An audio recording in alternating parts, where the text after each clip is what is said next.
Saya ke Prof. Azumadi Azra. Prof, seberapa baik atau mungkin apakah semua pondok pesantren akan belajar dari kasus yang terjadi di Gontor? Karena untuk Gontor sendiri sempat ada testimoni dari KPAI agak kurang terbuka ini ketika KPAI mau masuk ke dalam dan melakukan investigasi.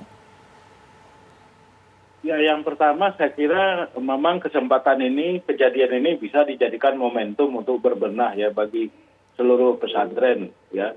Tapi kita harus hati-hati jangan sampai mengeneralisasi ya, sweeping atau mengebiah-uyah, karena seperti yang tadi dibilang juga oleh Kiai Khalil, kita ini punya pesantren sekitar 34.000 ya.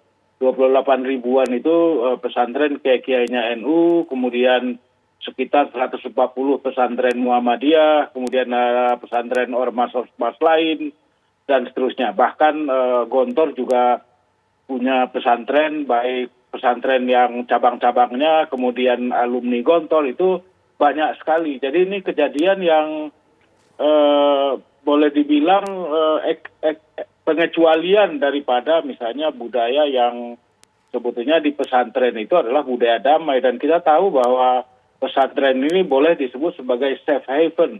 Jadi tempat yang aman dan damai bagi para santri, karena orang tua itu banyak mengirim anaknya ke santri karena kehidupan yang kacau, yang penuh disrupsi di luar.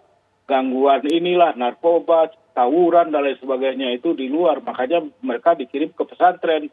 Nah, untuk itu kita mengimbau kepada para pengasuh pesantren agar niat baik dari orang tua ini dijaga betul ya, dan menjaganya itu apa? Yaitu dengan menciptakan budaya damai di pesantren ya. Jadi seluruh mereka yang ada di pesantren, baik guru, baik kiai, guru, dan lain sebagainya itu, santrinya harus memahami budaya damai itu dan mempraktekkan budaya damai itu.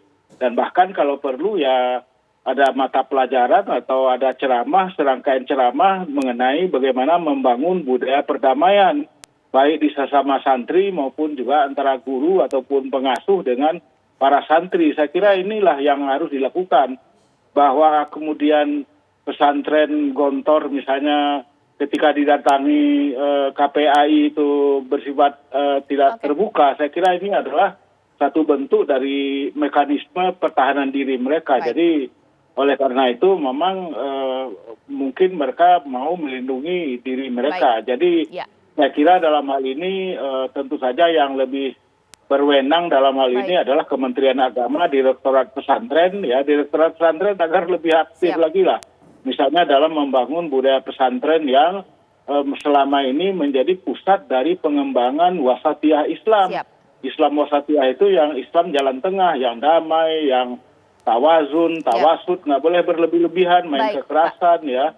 Itu yang harus dikembangkan. Dan kita berharap Kementerian Agama agar memainkan peran ini melalui Direktorat Pesantren itu. Baik, Prof. Mudah-mudahan ini bisa terjadi dan terwujud dan tidak ada kekerasan lagi yang terjadi untuk institusi pendidikan manapun di Indonesia. Terima kasih Pak Kiai, terima kasih Prof. Ini menjadi akhir Apa Kabar Indonesia Malam untuk hari ini. Saya Caca Anissa menutup. Terima kasih, selamat malam, sampai jumpa.